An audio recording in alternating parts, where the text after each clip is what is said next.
Hello, how are you doing?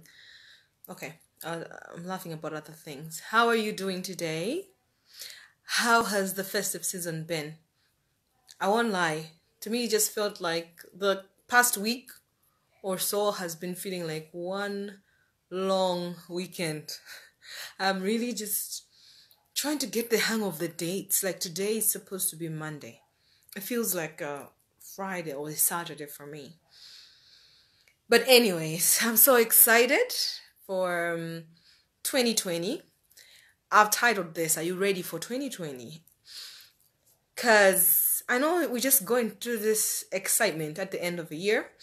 Maybe not excitement, sometimes it's just like we're just shutting down, so we slow down. Slow down a lot, and then the year just starts, and then you're like, whoa, I didn't plan for it. I had ideas to plan for it, but I didn't. And that's what I used to do a lot. And I was catching myself doing this now, where I have good intentions to plan for my 2020, but I didn't really plan, and then it just happens that I'm in the new year. So this is a shout out to you.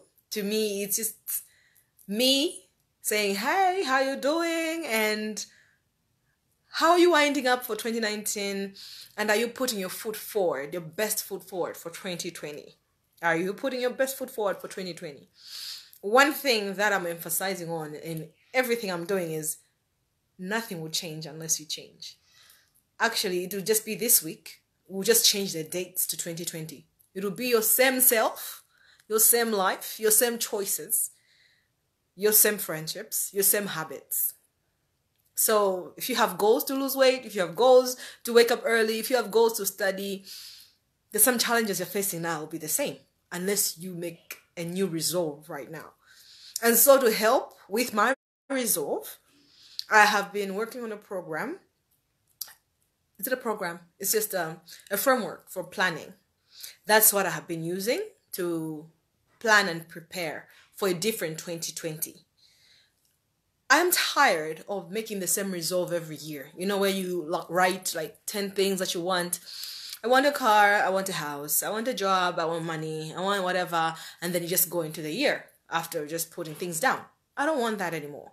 I'm trying to be more intentional, you know, not just intentional in the short term. For example, if you say, I want money, how are you going to get the money?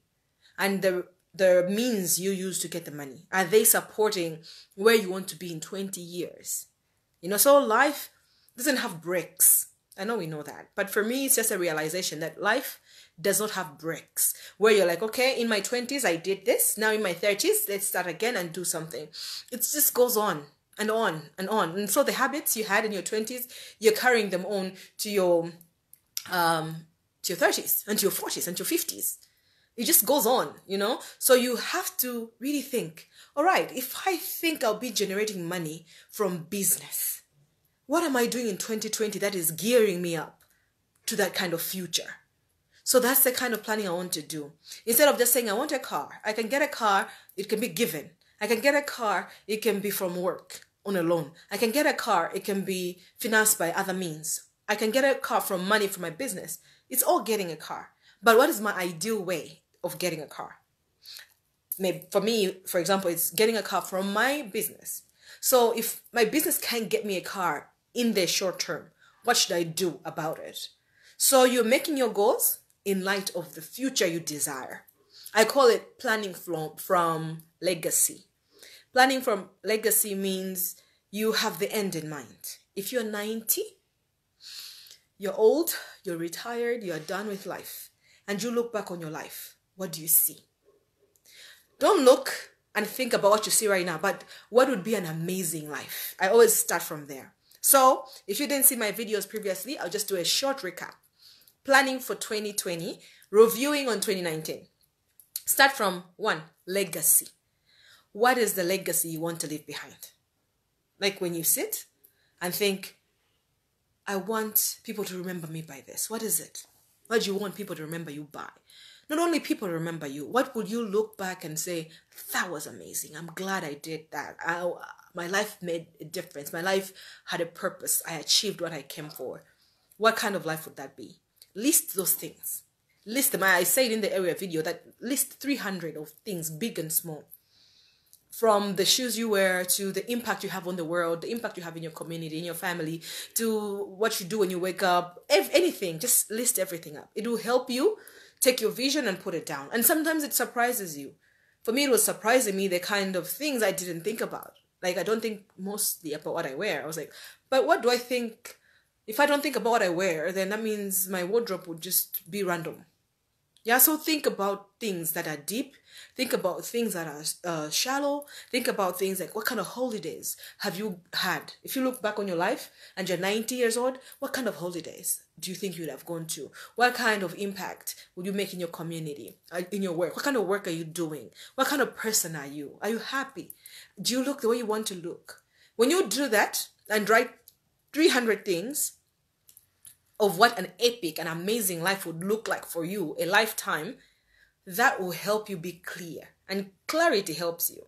So if you think you have owned a business, but right now you're not doing anything in that light, then 2020 plan would be start thinking about business. Or if I have no ideas of the business, it would be hang around with people who are running successful businesses, or read books that open my mind to business, something like that, right? So you're looking at the end and then looking backwards and saying, what are the things I want? Step 1, planning from legacy. Step 2 is, what is step 2? What are you good at? Yeah, that's always a tricky one. What are you good at? What are your talents, your gifts? Sometimes we lie to ourselves. We think we can sing when we can't sing. Sometimes we think we're good with people when people don't even like, we're not good with relationships. So I advise you to approach like 3 people in every area of your life, in your social life, in your marriage, in your business, in your work. Ask them, people who can be honest, to tell you 3 strengths and 3 weaknesses that you have. They should just be honest and open. Don't fight, don't defend. I used to do that a lot. When people tell me my weaknesses, I'll be like, but I'm not like that. Only that in that time, I was bored about this. No. When people tell you, well, I experience you this way, and you are like, I don't like it, it doesn't mean they are wrong. It just means that's the thing. That's the experience they have with you. So it shows you what you should fix. So what are you good at? List down the things you're good at and ask your friends, your co-workers, people who you hang around with, who can be honest with you, to give you 3 things that are your strengths and 3 things that are your weaknesses. And when they do that, look over that, look around that and see, oh, maybe I think I'm good at this, maybe I'm not. Or how can I improve in this area? And be honest with yourself. And when you write what you're good at, write, on the other hand, what do you enjoy? It's possible to be good at things, but you don't enjoy them, right? So I give my example. I'm good at accounting, really good at it, but I don't like it. So if you gave me like 10 million kwacha to do accounting work in your company, I would say no. Because I'll have a lot of money, but I'll be unhappy. So it's worth looking into, because you spend most of your life working, whether in a business, whether in a company, wherever you be, ministry, whatever it is, you spend most of your life working. So make sure you are cultivating and setting yourself up to work and do things that you enjoy. Not only you're good at, but you enjoy.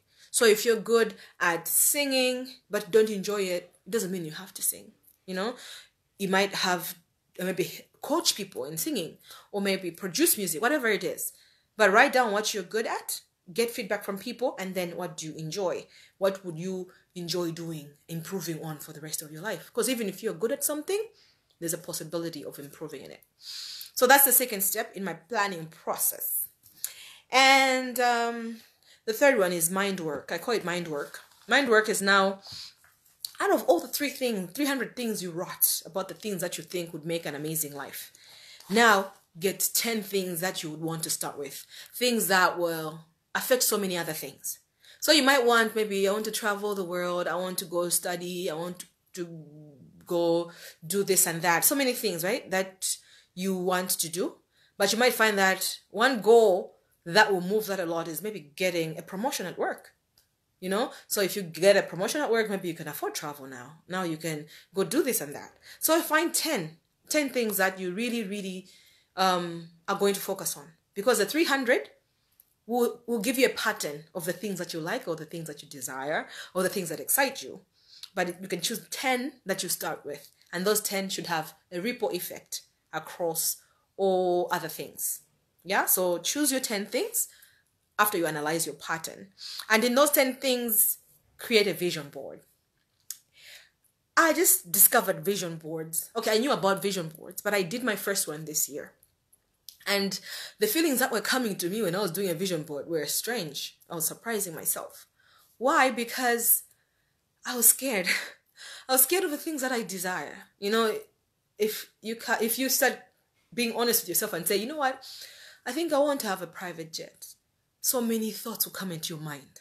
You know, they'll be like, who has a private jet? What kind of money gets a private? Nobody gets a private jet in Malawi. Oh, come on. Get serious. Get real. Just have a normal dream, you know? Those kind of things. This is just me on my own. Those are the things that were coming into my mind. For me, that shows me the kind of limits that I've put on myself. My environment puts on me, and I've accepted as me. Everybody has these limiting beliefs. You have them too.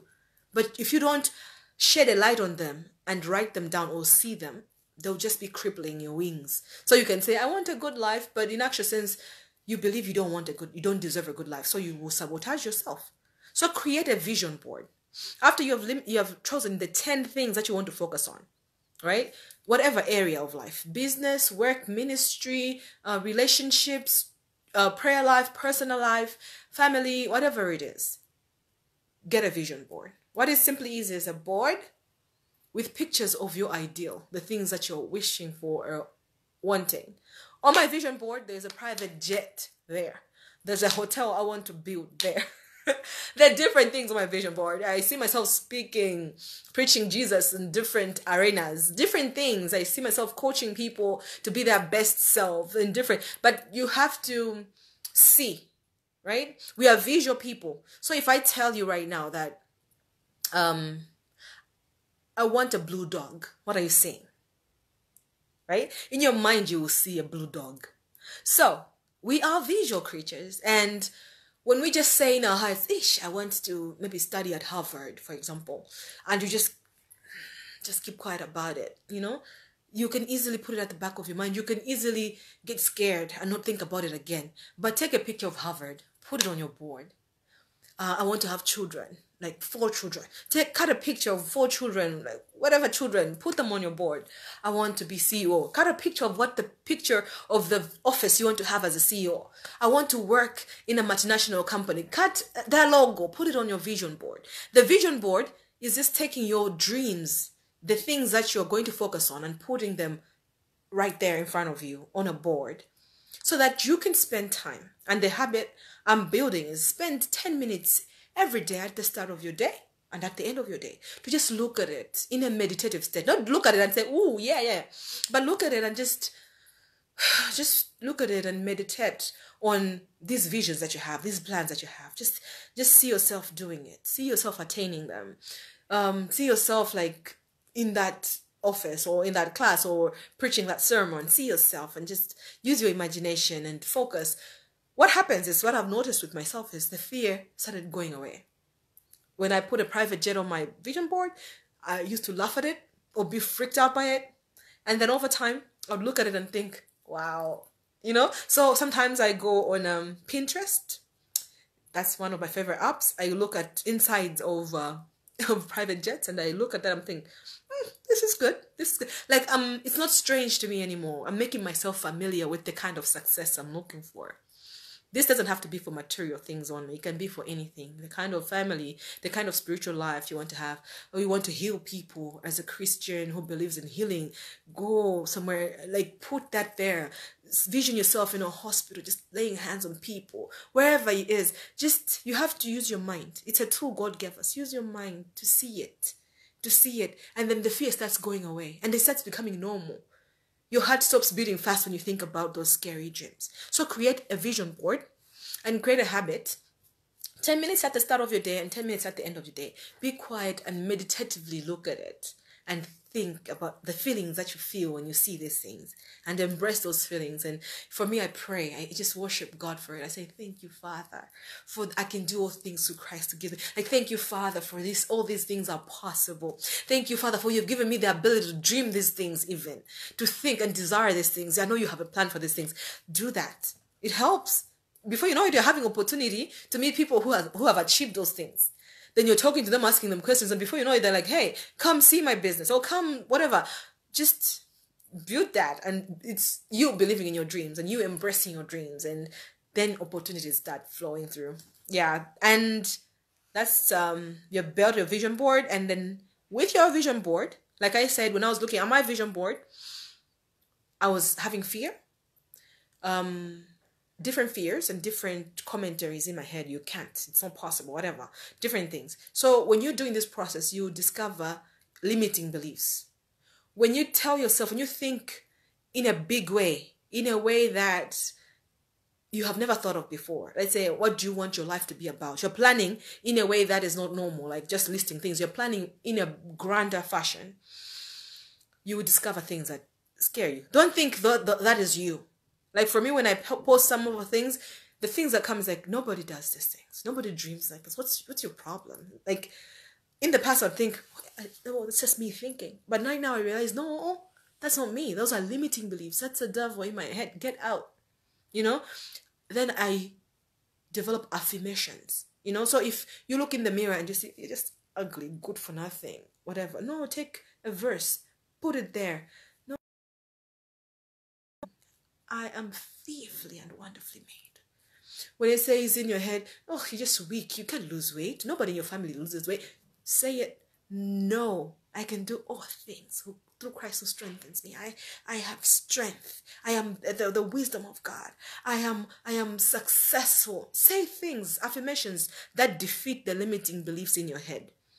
It's easy for you to have somebody come to you and tell you you're not amounting to anything, and you can be like, no, don't say it, don't speak to that, don't speak like that to me, that's not true, I'll never speak to you again, or whatever. But when it's yourself speaking negatively to yourself, we tend to embrace it and think, well, that's just how it is. No, the devil is lying. He's speaking to you to bring you down. So when you have created your vision board, when you're being honest about the things you want, develop phrases you tell to yourself. If you don't like how you look, find phrases that you say. Like for me, if you see my page, I say my success is inevitable. Because for the longest time, I've just been afraid of failure. I didn't even know it. But it was driving most of my decisions. I would overreact when something goes wrong because I think, this is spelling failure. But then I started telling myself, my success is inevitable. Because why? Because I have God on my side, y'all. I'm supported. I am loved. I'm chosen. I'm sent. I'm gifted, fearfully and wonderfully made. So my success is inevitable. No, it doesn't mean I won't fail. Doesn't mean I won't have hiccups. But it just assures me that my success is inevitable. Like I will arise. I'll do better. I will be great. There's some things I'm not naturally good at, but I need to be good at. Like being more domesticated. I need to cook more, clean more, do those things, right? And sometimes I'm like, I forget the simplest things sometimes. And I'm like, okay, I'm just like good for that. I'm terrible at this. But no, I used to embrace it and say, I'm just terrible at housekeeping. I'm just terrible at being a wife. I'm just terrible at being a mother. But I was like, no, I'm an amazing mother. And I can do all things, and including this. Yeah? So create affirmations with your vision board. It will give you, when you're looking at your vision board, you have lots of negative talk in your head. Don't tolerate them. Replace them with positive things. And don't worry if sometimes you're saying things like, I can do all things, and you don't believe it. Say it over and over. Your mind works with repetition. Say it over and over and over, and you will believe it. It happens all the time with negative things. So if somebody comes and tells you you're ugly, and you're like, no, but then again they come tomorrow. Every day they're coming telling you the same things. At some point you'll start believing. You'll be like, maybe they're right. Maybe they're right. Right? You see? Because of repetition. So it's the same thing with the positive things you're telling yourself. Say them over and don't get tired. When they come in your head, start telling you negative things, rise up and say something affirming to you. So that's mind work. Create a vision board. Write, limit your 300 lists. Choose 10 things. Create a vision board. And as you discover limiting beliefs, have affirmations. And then the last step is focus. Focus now is where we do the work. This work is not like physical work. It's work on your mind. So after you've gone through everything and you have gotten to this place where you're supposed to focus, right? You've created your vision board. You've written your things, the things you desire. You've have all these pictures. Now, what do you do with it? What you do now is your 2020 plan. These things are big things. These things might be intimidating, but where do you start from? Right? So you start with, what kind of person should you be? You know, what kind of food do you feed your mind? Who should you stop hanging out with? If all you do is gossip, and then you all you can talk about in your free time is other people, that is limiting you from thinking about things that are supposed to push you forward. So all this should lead you back to what kind of character am I building that deserves these dreams? For me, to be a God-fearing business mogul, I know that I will have to focus. I'll have to be organized. I have to be intentional. I have to be generous, compassionate. All these things, I write them down. I have to be all these things. I'm not that now. I need to be knowledgeable in business. I need to be knowledgeable people's behaviors, habits. As a coach, for example, I have to understand why we do the things we do, why other people can do things, why others can't. All these things means I have to be intentional with my 5 senses. I can't mention all the 5. I don't remember all of them, but there's taste, there is touch, there is hearing, there is sight, and there's one more thing. Remind me, guys. But there are 5 senses. We have to be intentional with our 5 senses. 5 senses we have are a gift, not just for randomness. They're a gift for effectiveness in the purposes God has given us. And this is what we're doing, right? If you're looking back at a life and planning what your life should be, that is giving you the purpose God has put you here for. You're working towards that. So what do you do with your 5 senses? Be careful what you eat. The sense of taste. Yeah. Because if you just eat anyhow, your body will not be available to be energetic to do the things that you want. Whether it's working out, whether it's reading a book, whether it's teaching, whether it's traveling. So be careful how you eat. So today, what can you do? Drink more water. That's a goal you can set up for yourself. I'll drink 2 liters or more of water. I'll walk at least an hour every day. So now you're focusing. You're putting all these dreams into action. Now, what else can you do? I need to read more books. More books about, let's say, the ministry of healing, because I want to work in that ministry. Who writes about these things? Then you are engaging your mind in that area, right? You're going to read more books. Also, it can be a simple thing like, oh, what do I watch more? I just watch all these reality shows. They're just showing me dysfunctional relationships. I should cut down that and use my sight. Maybe, or I'll go on YouTube and learn a skill.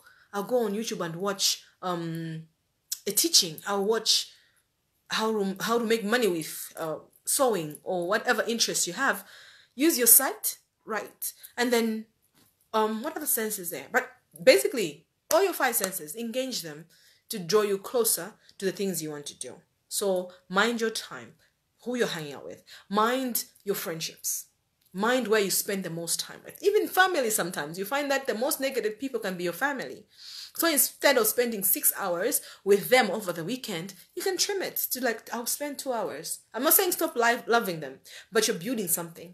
And whether it's your family or not your family, if they're negative, they'll pull you down in that area. So be intentional with your 5 senses and set goals like to read, to listen to podcasts, to hang out intentionally. You know, I do that. I had a friend, she was on my WhatsApp. So she posts statuses that are awesome.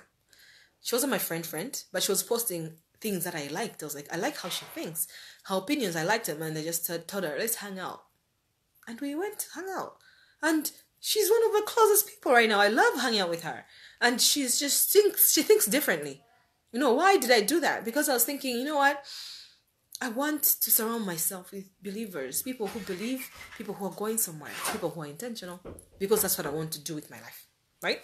So yeah, these are the 4 steps. Let's say legacy work, the vehicle you use, what are you good at?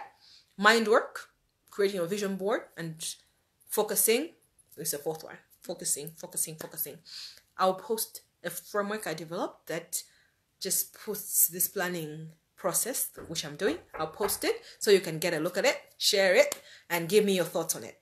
It has been amazing spending this time with you. I've been postponing this, looking for a perfect time, but with the holidays, with running up and down, it's been hard to find a perfect time. So I'm glad you showed up. I'm glad you watched this. I hope it was helpful. Let me know your thoughts. Thank you, Mpato, for coming. And for everybody else, let's see, David, Linda, everybody who came and listened to this, thank you very much. Give me your feedback. I enjoy learning and just interacting. I hope you have a great day, and I hope you have a great, oh, this is Monday. I wanted to say weekend. I hope you have a great rest of the week. All right. If you're looking to grow spiritually, I am doing a program. It's called Hang With Him. It's just encouraging each other to seek God 15 minutes every day in scripture. I promise you at the end of it, you will want more than 15 minutes. You will have grown from 15 to maybe an hour. That's what happens when you spend time with God. So go back on my post. You see a post about joining a Hanging with Him challenge. It's just a challenge for January to seek God more. And I'm also running a fitness program. It's called Own Your Body 2020. It's a 30,000 kwacha for 12 weeks of coaching on how to get fit. I find that when you take charge of your body, these other things just line up as well. When you are consistent with your body, then you find that you have more time and more energy. Then you can read that book, you can pray. It's so amazing what fitness does to other aspects of your life. So if you want shout outs, I'm closing the sign-ups tomorrow. Check my posts for everything. Otherwise, I wish you a great day, a great week ahead, and a great 2020. I'll post the other things soon. Keep in touch. Have a great night. Have a great night. All right. Bye-bye.